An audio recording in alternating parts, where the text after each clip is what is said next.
នេះគឺជា Jam Blaster P90 ដែលជា mode មួយដែលមានកម្លាំងខ្លាំងជាងគេក្នុងចំណោមកំភ្លើងគ្រប់ជាមួយទាំងអស់ហើយសំខាន់ក្បាលខាងមុខរបស់វានេះយើងអាចតជាមួយនឹង tracker ឬមួយក៏ក្បាលភ្លឺដើម្បីបាញ់ពេលយប់បានទៀតអញ្ចឹងនៅក្នុងប្រអប់ហ្នឹងយើងទទួលបានគ្រឿងក្រៅច្រើនមែនទែនរាប់ចាប់តាំងពីកំប៉ុងដាក់គ្រាប់មាន target กระดาษមួយ target ជ័រមួយគ្រាប់ពីរកញ្ចប់មានកណ្ដុងតវែងកណ្ដុងតខ្លីឆ្នាំងសាក់យើងប្រើជាប្រភេទឆ្នាំងសាក់ក្បាលសហើយអានេះជារូបរាងកំភ្លើងក៏ប៉ុន្តែក្នុងនេះនឹងមានកំភ្លើងខ្លីដែលយើងដាក់គ្រាប់រីកមួយទៀតអ្នកទាំងអស់គ្នាតែអាហ្នឹងខ្ញុំថតអត់បានណាតែពេលដែលអ្នកទាំងអស់គ្នាយកទៅនឹងទទួលបានកំភ្លើងខ្លីមួយទៀតបានន័យថាយើងទិញតែ Jam Blaster P90 នេះមួយគឺបានកំភ្លើងរហូតដល់2ហើយបើតែពួកប្រភេទ P90 នេះគេមិនមែនធ្វើមកជាប្រភេទជ័រនីឡុងតែអ្នកទាំងអស់គ្នាអាចមើលសាច់ជ័ររបស់គេបានគឺ smooth ខ្លាំងទៀតតែមែនទែនអញ្ចឹងចំពោះថ្មគឺយើងដាក់នៅខាងក្រោយកំភ្លើងនេះហើយនៅបន្ទាប់មកនេះគឺជាកន្លែងកាច auto mode និង single mode សម្រាប់ចំណុចពិសេសមួយទៀតហ្នឹងពាក់ព័ន្ធមកពួកប្រភេទ P90 នេះគឺខាងជាហៀងកំភ្លើងក៏គេមាន pull back ដែរវាអាចញាក់ទៅតាមគ្រាប់ដែលពេលដែលយើងបាញ់ចេញទៅណា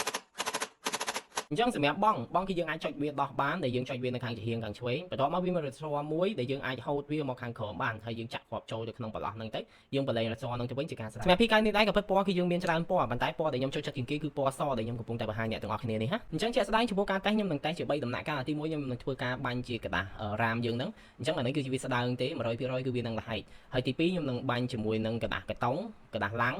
យើងចាំមើលទាំងអស់គ្នាតើវាលហែកអត់ហើយទី3ខ្ញុំនឹងតវាជាមួយនឹង tracker ឬមួយក៏ក្បាលភ្លឺពេលយប់ដើម្បីបាញ់ពេលយប់ចែកជូនអ្នកទាំងអស់គ្នា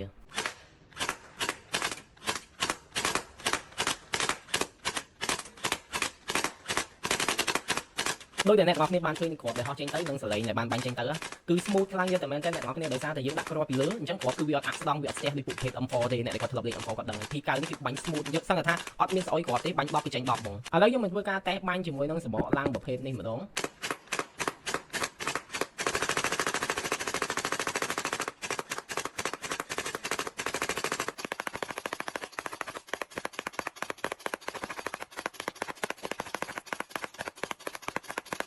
អញ្ចឹងឥឡូវយើងនឹងមកធ្វើការតក្បាលភ្លើងនឹងដាក់ទឹកចូលដើម្បីពេលឲ្យបាញ់ទៅវាចេញភ្លើងហើយចេញទាំងផ្សែងទៀតអញ្ចឹងណាចឹងសម្រាប់ក្បាលភ្លើងនេះមិនថាដាក់ត្រូវតែ P90 ណាចឹង Blaster ភាគច្រើនវាអាចដាក់ត្រូវដោយសារគេមានជើងតខាងក្រោមគេមកតង់ទៀតហ្នឹងមិនថាពួក M4 អីវត្តពួកកណ្ដាល Premium អីក៏ដាក់ត្រូវដូចគ្នា